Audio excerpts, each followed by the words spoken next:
সরকারি কর্মকর্তা কর্মচারীদের জন্য নতুন জাতীয় বেতন কাঠামো প্রণয়নের উদ্যোগ নিয়েছে অন্তর্বর্তী সরকার। ৯০ থেকে ৯৭% পর্যন্ত বাড়বে সরকারি চাকরিজীবীদের বেতন। ২০২৬ সালের ১ জানুয়ারি থেকে কার্যকর হবার কথা রয়েছে নতুন এই বেতন কাঠামো। নতুন পে স্কেল বাস্তবায়নে আসবে বাড়তি অর্থের চাপ। এদিকে দেশের বেসরকারি চাকরিজীবীদের ৪ কোটি পরিবার নতুন বেতন কাঠামোর বাইরে থাকবে।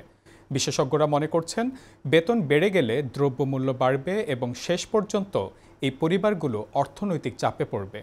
এ নিয়ে আরও জানাচ্ছেন শাহরিয়ার শাফাত। সরকারি চাকরিজীবীদের জন্য নতুন বেতন কাঠামো অনুমোদনের পথে। আগামী ২০২৬ সালের ১ জানুয়ারি থেকে কার্যকর হতে পারে এই কাঠামো, যেখানে বেতন বৃদ্ধি পাবে ৯০ থেকে ৯৭% পর্যন্ত। অন্তর্বর্তী সরকারের এই সিদ্ধান্তে প্রায় ১৫ লাখ সরকারি কর্মকর্তা কর্মচারীর বেতন প্রায় দ্বিগুণ হতে যাচ্ছে। সামরিক, বেসামরিক কর্মকর্তা, এমপিওভুক্ত শিক্ষক ও অন্যান্য সরকারি প্রতিষ্ঠানের কর্মচারী সহ মোট ২২ লাখ পরিবার এই নতুন স্কেলের আওতায় আসবে। দেশের বেসরকারি চাকরিজীবীদের প্রায় ৪ কোটি পরিবার নতুন বেতন কাঠামোর বাইরে থাকবে। বিশেষজ্ঞরা মনে করছেন, এতে দ্রব্যমূল্য আরও বেড়ে যেতে পারে এবং শেষ পর্যন্ত ৪ কোটি সাধারণ পরিবার অর্থনৈতিক চাপে পড়বে।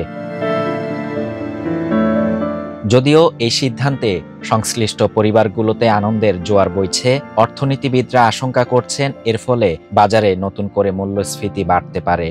তাদের মতে, বেতন বৃদ্ধি পেলে সামগ্রিক ভোক্তা ব্যয় বাড়বে, যা দ্রব্যমূল্যের উপর নতুন চাপ তৈরি করতে পারে। তবে নতুন কাঠামো বাস্তবায়নের ফলে উল্লেখযোগ্য সংখ্যক কর্মকর্তা কর্মচারী আয়করের আওতায় আসবেন। বাতিল হবে অনেক বেতন বহির্ভূত ভাতা ও সম্মানী, এবং সরকারি কোষাগারে বাসা ভাড়ার নামে কেটে নেওয়া আয় কিছুটা বৃদ্ধি পাবে। নতুন বেতন কাঠামো প্রণয়নের দায়িত্বে থাকা জাতীয় পে কমিশনের চেয়ারম্যান ও সাবেক অর্থ সচিব জাকির আহমেদ খান জানান, সরকারের হাতে সীমিত সম্পদ রয়েছে, তবুও আমরা সর্বোচ্চ বাস্তবসম্মত প্রস্তাব দেওয়ার চেষ্টা করছি। নতুন কাঠামোতে সরকারের ওপর কিছু বাড়তি আর্থিক চাপ পড়বে, তবে এর সঙ্গে রাজস্ব আয়ও বাড়বে, কারণ অনেক কর্মকর্তা কর্মচারী প্রথমবারের মতো আয়করের আওতায় আসবেন।